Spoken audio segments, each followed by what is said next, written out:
Salute, salute, salute. Boy, boy, boy, boy. What's up? I mean, these rappers, man. And I'm not saying it in a way where I'm not gonna front like I ain't never listened to their music, because this guy here we're about to speak on, you know, it's very unfortunate that he's gonna go through this, you know, and it's crazy how whether you're a one-hit wonder or you become very successful in this hip-hop game, the music industry, period, and then y'all turn around, right, and y'all do crazy stuff behind closed doors, which is your prerogative, which is your business. But on the same note, you lose all privacy when you become a rap mogul or any type of like major figure or just a figure, period, in the entertainment business. So for one, I don't want to hear, you know, we always dogging our own, our black men, our black women when they get caught up in these little scandals after having a way out of their situation, as far as like getting money to take care of their families. You got the Puff Daddies, you got the Jay-Z allegations, which I'm gonna get on that next, because a lot of people, they be really scared to touch certain stuff. Me, I don't care. But since you're out there and we streaming and paying for you to download your music, it's only right that we speak on certain things y'all do. It ain't about being nosy or downgrading our people or disrespecting. You just don't do certain things, man. Even if you don't got the bread or the fame, you just don't do certain things. This young man, which I had a pleasure to meet back in the days when I was doing, you know, clubs and interviews with rappers and stuff, things of that nature, Cash Out. A lot of y'all might not know him. Some will. He had the song Smoking on That Keisha. Yeah, him, right there. That young man. How do you go from being a rap mogul to damn near giving these people 70 years of your life in prison? All for what? All for what? The thing about that is crazy, because evidently his money wasn't long enough that they gave him 70 years, and you ain't really hear about his trial like that. Not the way they exploited Diddy and a couple other people in the industry, Bill Cosby, but out of all them, he must didn't have the connections in the game like that. The man is going down for prostitution, human trafficking, and other things, over like 20-something charges. The man ends up getting 70 years, some consecutive, some ran concurrent. Consecutive means after you serve this time, you'll start serving this sentence. Concurrent means you can add that in with that. Even with that being done, it pans out to 70 years. Down in Georgia, they said we couldn't get Thug, but we got one. We got one. And do I think the man, I can't say, because when I met him, cool dude. I'm not gonna sit here and cap. Cool dude. Smoked, performed, ain't show no disrespect to the ladies.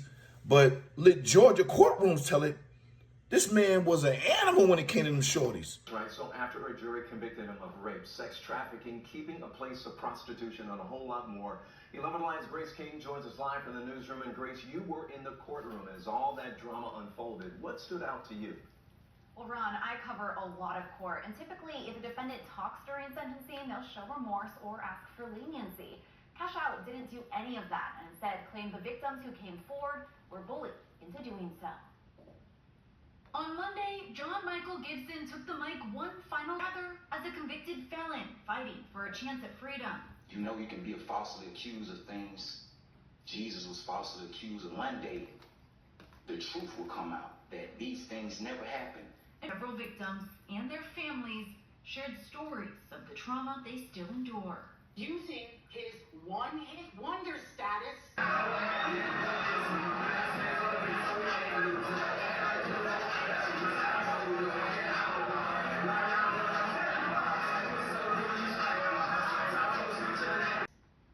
to steal their personal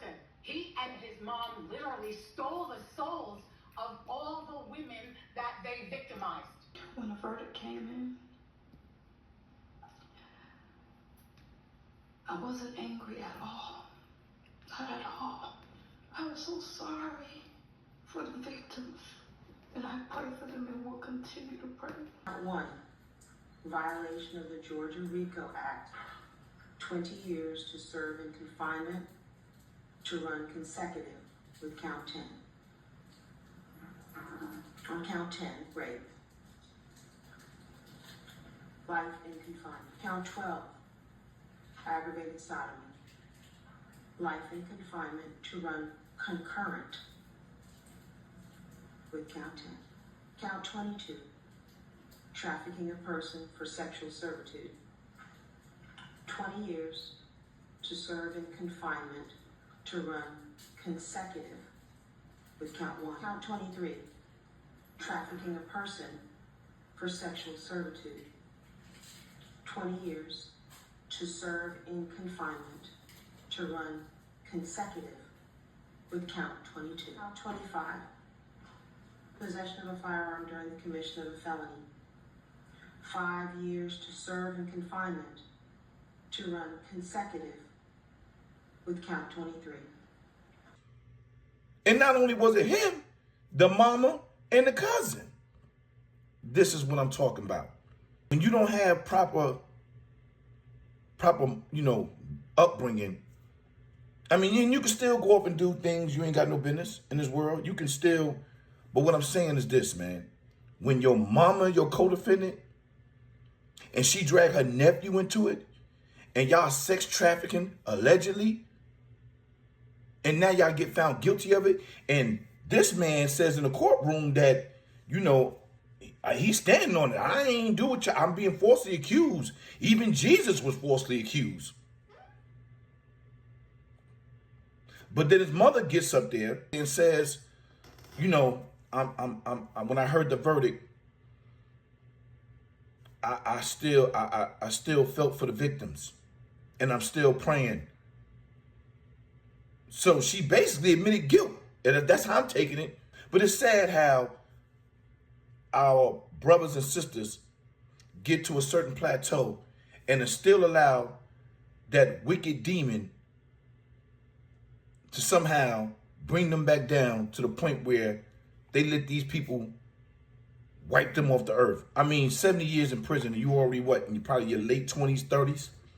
If it's true, condolences to the victims, and maybe justice was served. And if it wasn't true, hopefully there's some redemption for this young man somewhere down the line where he can see the light of day. But I'm going to let you be the judge of that. You already know what it is. Just conversation. Peace.